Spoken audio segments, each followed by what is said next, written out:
lovely friends, welcome to my sewing room slash bedroom slash loft. I would like to talk to you about my fall sewing plans, and not just sewing, maybe a little bit of crocheting and other plans that I have as well when it comes to my wardrobe. This is just a simple notebook that I have for my sewing plans. Basically, I just put a picture of the pattern that I want to make and some samples of the fabrics that I want to use with this pattern. I have already made this with this fabric, you've seen it, and I've also done the long sleeve version. I decided to try these fabrics, which are vintage, and I have absolutely no clue what type of fabrics they are. I do have a lot of this fabric, and the reason I have a lot of it is basically because I couldn't find what to make with it. It's a bit tricky. I'm suspecting that it will be a pain to sew, but I think it will make a lovely blouse because it's very drapey. So with the 1940s blouse shape, I think it will look really lovely. I also love this light blue one. This is a little bit thicker. It's more tightly woven. Honestly, I'm really rubbish at describing fabric and identifying fabric. If you can actually understand what these fabrics are, I would love to know. But just don't be mistaken into thinking that this or this are terry cloth, because they're not. They're not absorbent at all, and they don't look anything like the cloth that our towels are made from. And also, I think this one will look really nice. It's a nice bright green, so it will make a lovely 40s blouse. This one, yes, looks like a bit of a linen blend. Definitely has some synthetic in it, but I'm not sure exactly. Moving on to other sewing plans. This is a more modern pattern. I got it from Etsy. Even though it's a reproduction, I think it looks really nice. I have this fabric which would look lovely for this dress. This is definitely one of my favorite plaid fabrics I have in my stash. I actually picture it with a 1940s blouse, the light blue one. I think it will look amazing. I love the combination of light blue with brown. Another pinafore, because one isn't enough. For this is actually a 1945 pattern. It's not a full skirt, it's more like an A-line skirt. I don't really have a lot of this fabric, which is really good quality. This is wool, but I have already made a bolero out of this, and it's very narrow. Like, look how narrow it is. Definitely vintage, right? I'm not really sure if I'll be able to make the pinafore out of this. With this one, I do have enough. It's this fabric. I think this is also linen blend. Not sure. It's a little bit see-through, so it will definitely need some kind of lining. And it's quite lightweight, like it's a very thin fabric. And I also have the gray one and light brown. I don't know how to call this shade, which was my Brigitte Bardot dress that you saw in my fall outfits video. I don't have a lot of these two. I have a little bit more of this, so I think this should be enough. For the pinafore, I stupidly made trousers with this fabric, the Lucille trousers by Gertie, and they look awful on me.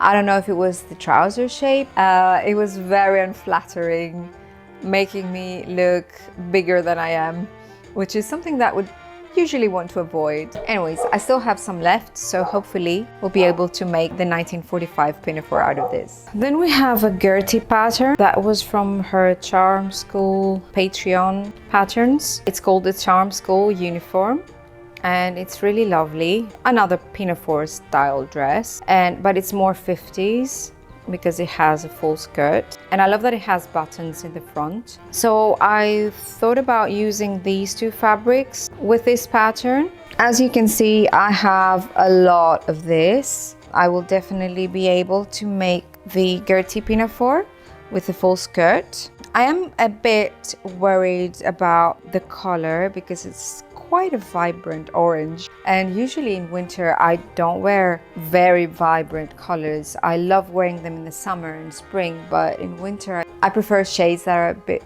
more toned down. but it is a lovely fabric and I think it will look amazing in that pattern. This fabric is one of my favorites in my stash. Initially, I had the idea of making a suit, like trousers and jackets, but I'm a bit scared of the stripes for trousers as I'm quite curvy, and I'm afraid that they might look a bit unflattering on me. And I think this one will look really lovely with the Gertie pattern. Gives a bit of academia style, I suppose, with a nice crisp white blouse underneath. What do you think? Then we have this pattern, which is again by Gertie, and it's called Audrey Cigarette Pants. It's a Patreon pattern. Comes in two versions, the ankle length pants and the capri length pants.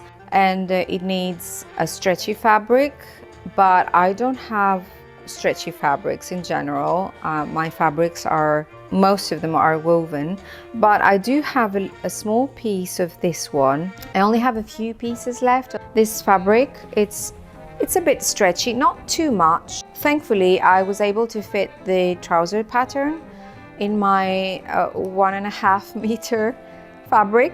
I don't have enough left to make the belt, the waistband. Maybe I will not add a waistband and just use what's like the fabric scraps I have to create like a waist facing thing. Otherwise, I may have to Frankenstein my scraps into making a waistband. We'll see. This is another pattern by Gertie. It's called the Francie top.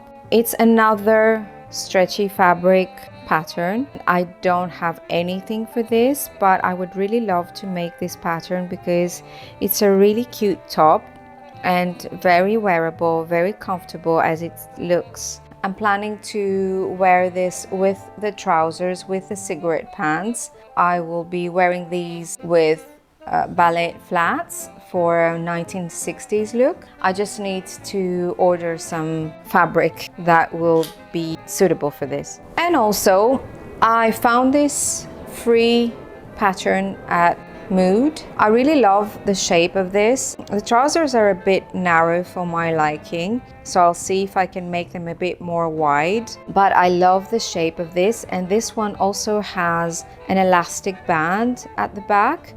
And that is really, really, really convenient because I want clothes that feel comfortable. I want to be able to eat and then wear something that doesn't feel constrictive. I also would like to make this apron. It's really cute, isn't it? And I love the fact that it wraps around. I could also wear it with something underneath, like a sweater or a shirt or something, when I'm at home and doing chores, so I don't get my clothes dirty. I just don't have a clue what kind of fabric I would use for this, because I don't want it to be super lightweight, but it can be a wool fabric because it's not appropriate for an apron. So any ideas, any suggestions? And what color would I make it?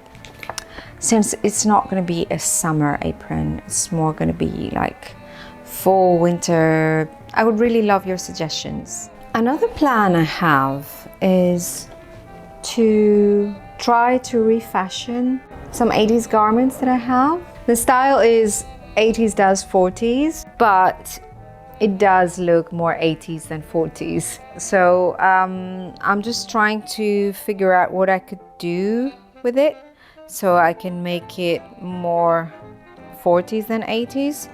If you have any suggestions, I would really love to hear them. Another thing I want to do is to crochet a sweater, or at least try. I still haven't finished the bag.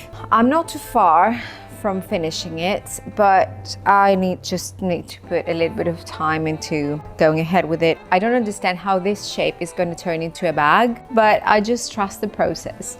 I would really love to find vintage crochet sweater patterns because I discovered that I find crocheting a lot easier than knitting. I just haven't got the hang of it yet.